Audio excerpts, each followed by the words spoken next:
Just hold on.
So in this lecture, we are going to discuss about the IA32 and IA64 architecture.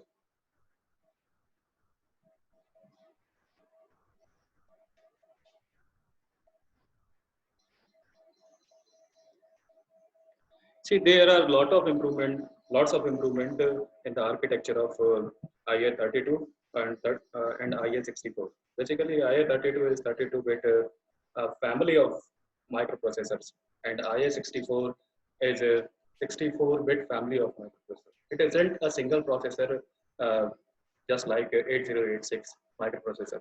So, but why they are known as 86 ROS 86 microprocessors, because the basic fundamental concept of the architecture of these processors starts from 8086 itself. So as we have seen previously, the architecture of 8086 microprocessor, we had GPRs, then we had a bus interface unit and execution unit, and we worked out that how they both work in parallel to each other and why it is necessary for them to operate in parallel operation. So IA32 is we can say that is a processor or a improved family of processor, improved version of 8086 microprocessor. There are lots of architecture improvements in IA32 from 8086 microprocessors. We have the concept of pipelining, then we have super scalar structures, branch protection, hyperthreading, and a multi-core. Same. In our curriculum, it has been mentioned to study the basic architecture of IA32 and IA64 because this is part of 86 family 86 architecture. So there are some subsequent improvements in the versions of uh, the processor. As the concept of pipelining, this concept of pipelining, branch prediction, they will be discussed in detail in module number 5. But let me give you a brief insight or introduction to this concept of pipelining. Pipelining is nothing but uh, it is execution of certain instructions in a sequence. So suppose if we have to operate a sequence, what is pipelining? If we have an instruction which it takes say 1, 2, 3, and 4, time states to operate, time cycles to operate. So if an instruction is in its first time cycle, similarly we can have another instruction. If we wait for instruction to complete itself, we will be wasting the processor's 4 time cycles. So when this instruction reaches to its second time cycle, another instruction which is waiting in the sequence will be executing its first time cycle. When this instruction is reaching over to its third time cycle, the second instruction will be reaching to its second time cycle, and third instruction in the sequence can be initiated in the third time cycle. So basically, pipelining improves the speed of the processor performance, and multiple instructions can be carried out in the say utilizing the frame of same time cycles in the processor. So this is an example, and I talked about the prefetch from the instruction cycle queue in previously in 8086 architecture. If you remember that we were talking about this instruction queue, and we talked that this is a prefetch segment, which was the basic concept of IRP, as it is sequencing the various bytes of the instruction to be carried out in the sequence. So we will see that this is an improved version of 8086 architecture. So this was the concept of pipelining. We will study this pipelining concept in detail in the subsequent or coming lectures. Right now,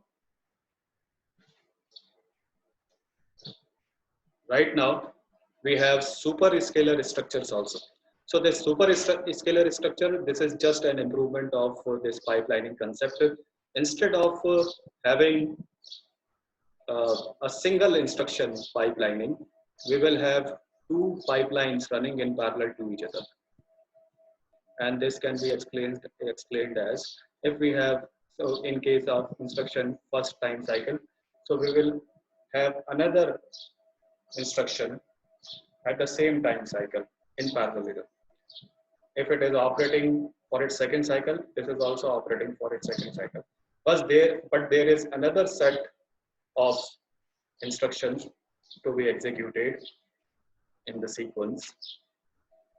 So if when this A and C are in their second time cycle, B and D will start their first sequence. So it is that two cycles or two instructions are running parallel to each other in the pipeline. This is also known as the concept of parallel pipeline. So this is superstructure architecture. When the A is in third cycle, B is in third cycle, sorry, C is in third cycle, B will be in second cycle, and D will be in second cycle. So basically two pipelines are running parallel to each other, and this concept is known as superscalar architecture. Then we have branch prediction, hyperthreading, and multi-core.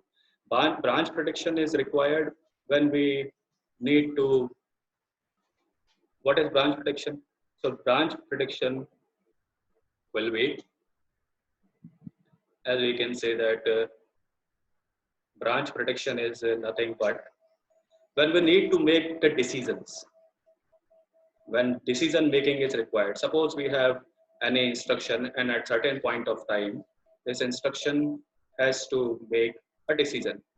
So there will be two possibilities, whether the instruction is yes or no, whether decision has to be yes or no. On the basis of, if it is yes, certain instruction has to be followed. On the basis of no, certain instruction has to be followed.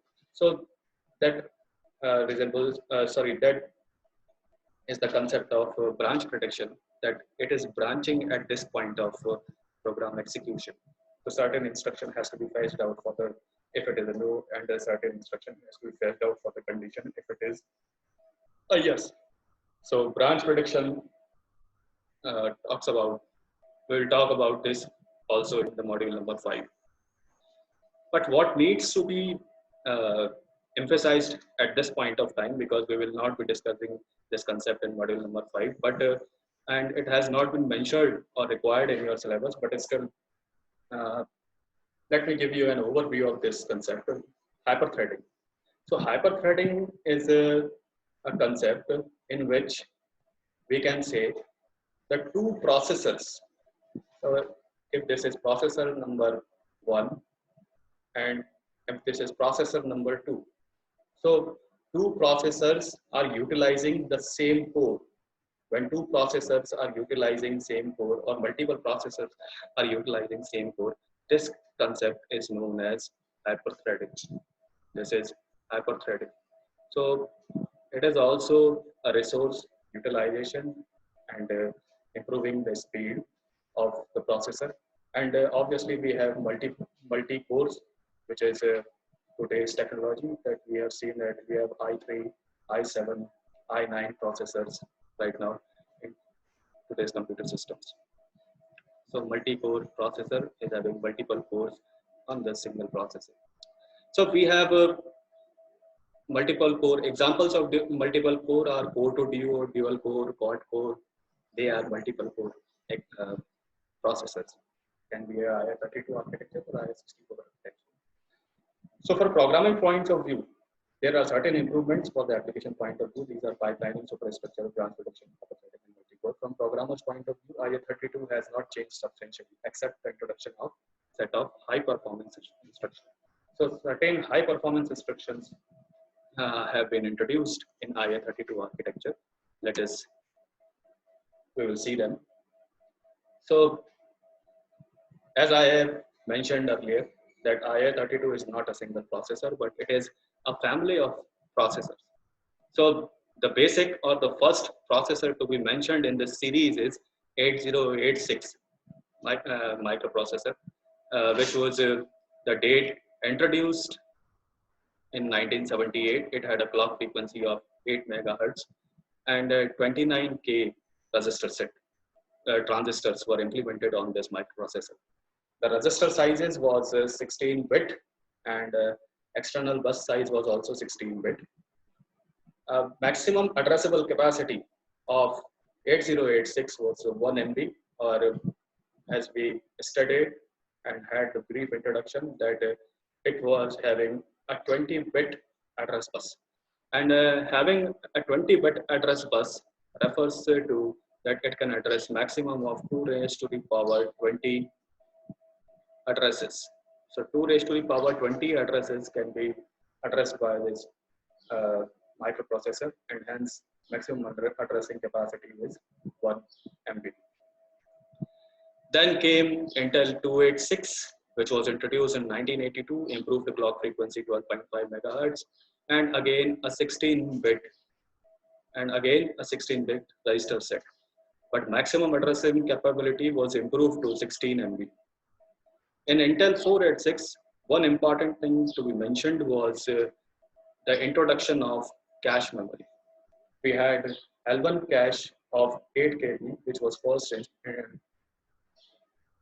first introduced in Intel 486 DX processor in 1989 with improved clock frequency of 25 megahertz, and the maximum addressable range was improved to 4 GB.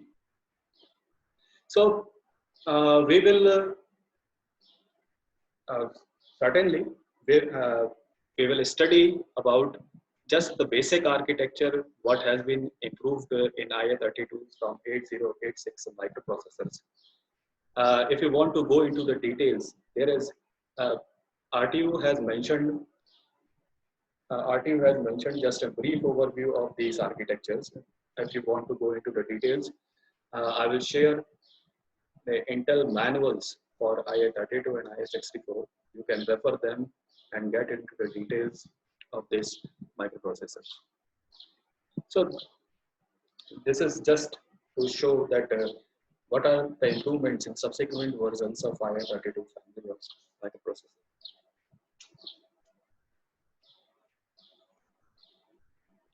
So there are various execution environments. We will discuss them, and the most important of them is IA32 basic execution environment. As in your midterm examinations, you have also drawn this figure, but most of you might have been unfamiliar.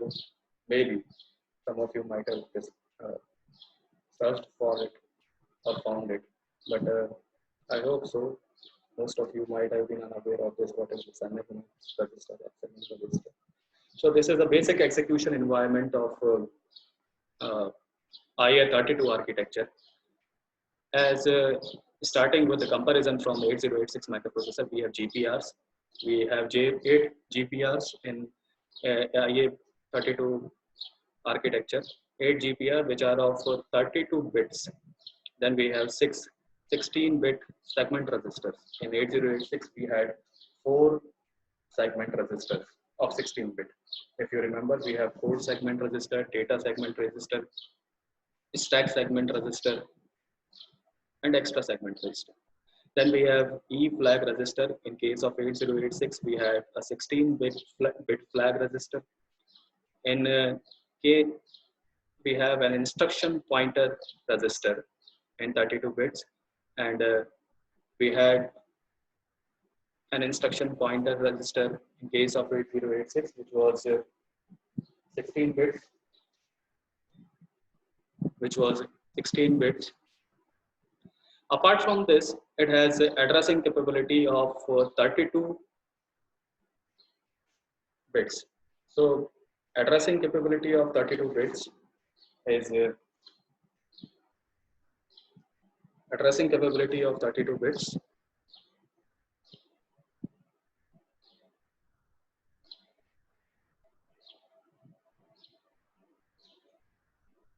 addressing capability of 32 bits is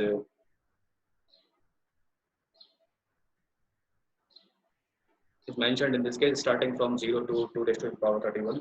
Then we have control register, status register, tag register, output registers, and FPU. FPU are basically floating point unit. These FPU instruction registers, FPU operand registers.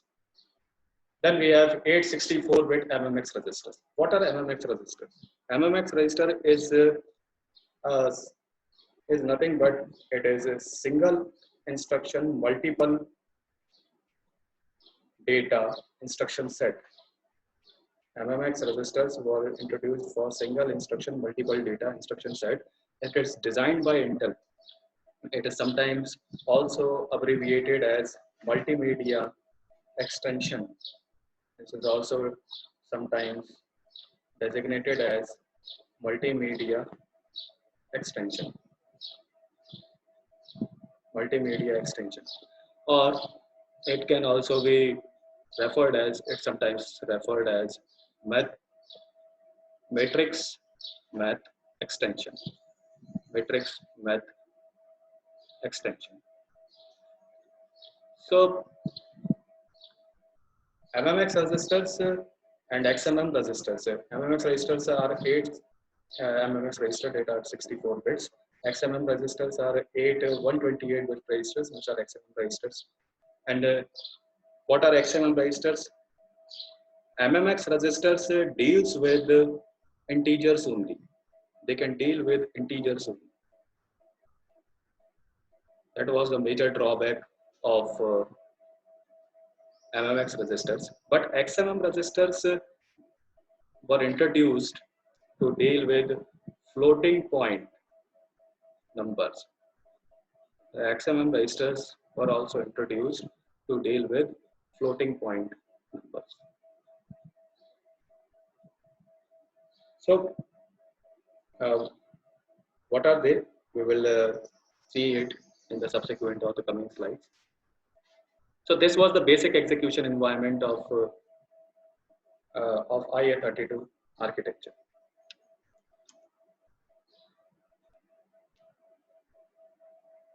This is an example of IA32 architecture, and this is internal architecture of 80286 processor. As you can see that we have a bus unit, we have an execution unit, and the instruction unit, which has an instruction decoder and decoded instruction queue, which is transferred to the control unit. Similarly, as in the similar fashion as was told in 8086 microprocessor. So this certain process is very similar, or this is just an upgraded version of 8086 microprocessor. The 6-byte prefetch queue unit we have at this bus, then instruction decoder, which is for the transfer this to execution unit, and execution unit will execute the same. So apart from IA32 architecture, we have IA64 architecture. So basically there are two differences. There is a catch in this IA64 architecture. We have two categories of IA64 architecture, as you can see in literature. One is X64 architecture, other one will be X86 architecture. Both are IA64 architectures. Both are IA64 architectures. But IA64 architectures are those which are independently IA64-bit architectures, whereas cross-86 architectures are also regarded as IA32E mode. It means in IA32 architecture, there is a mode which is executed as IA extension mode, which is uh, which is known as 64-bit architecture. So right now, what a 64 architecture can do, 64 architecture will have flat linear addressing. It has 8 additional general purpose registers. It has 8 registers with SIMD extensions. What is SIMD extensions? SIMD is, as I told you, it is a single instruction, multiple data. It is single instruction, multiple data instruction set designed by Intel. And SIMD extensions have been further classified into SSE, SSE2 subsequently in 64-bit architecture. What is SSE? SSE is streaming SIMD extension. They are used for single precision floating point data. They are used for single precision floating point data. So we have 64-bit GPRs and instruction pointers, uniform byte register addressing, fast interrupt prioritization mechanism, and new instruction pointer relative addressing mode in case of 64 architecture. And it is to notify that Intel 64 architecture increases the linear address space for software to 64 bits. Addressing capability increases to 64 bits and supports physical address space up to 52 bits. The technology also introduces a new operating mode referred to as IA32E mode. So IA32E mode is IA32 extension mode, which is the part of ROS86 IA32 architecture. Whereas IA64 architecture is also a 64-bit architecture, but it is independent of IA32 architecture. So there is a difference between the two in the literature. So this is a IA64 family of processor. The first processor was introduced in 2004, Intel Xenon processor with 800 megahertz system bus. The operating frequency was 3.6 gigahertz, bus speed 6.4 gigahertz, and maximum addressable limit was 64 GB. And it has been subsequently improved with the techniques of, it has Intel hyper-threading technology. Then again, this has Intel hyper-threading technology, Intel burst microarchitecture. Burst microarchitecture is somewhat a different version of the processor, or we can say advanced version of the processor. And subsequently, there are improved features in the coming years, which can be seen in the table in detail in your Intel manual, which will be shared to you. So IA64 can be studied as the extension of IA34, IA32 architecture, and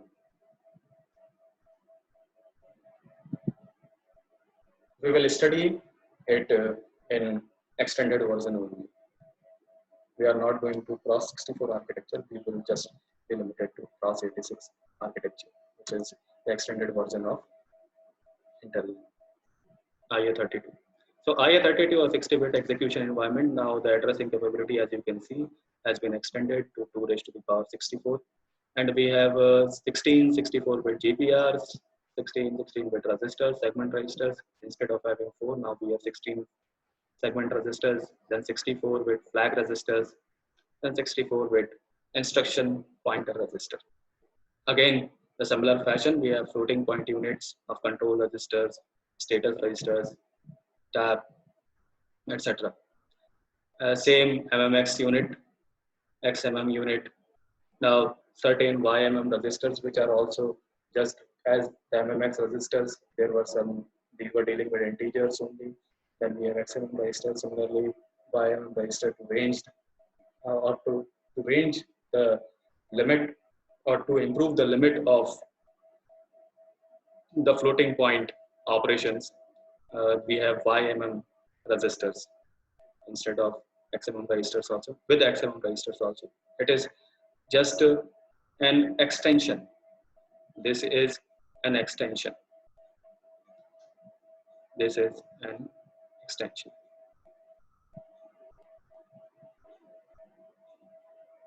So XMM registers deals with floating point operations. These are YMM register to just to support these XMM registers when the processor is operating in 64-bit execution environment. When the processor is operating in 32-bit execution environment, the register set is limited to XMM only.